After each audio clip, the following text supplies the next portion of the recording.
inside the factory. So this unit is installed additionally with a frequency inverter. The frequency inverter controls the airflow of the filter unit automatically, depending on how many exhaust arms are opened at the same time. The airflow is reduced or increased.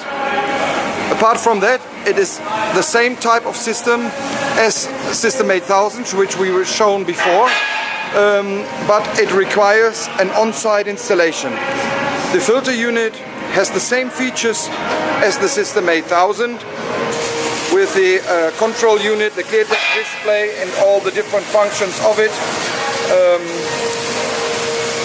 where you can read the technical data, for example, or the actual differential pressure of the unit, etc., etc. Also, this unit is working, and I don't know if you can hear that on the video. The noise level here is again very, very low, and the only thing you can hear is the welding and the radio playing.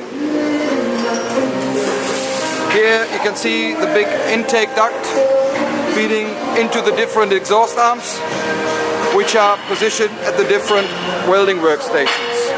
The exhaust arms are the typical Kemper exhaust arms, counterbalanced, self-supporting exhaust arms.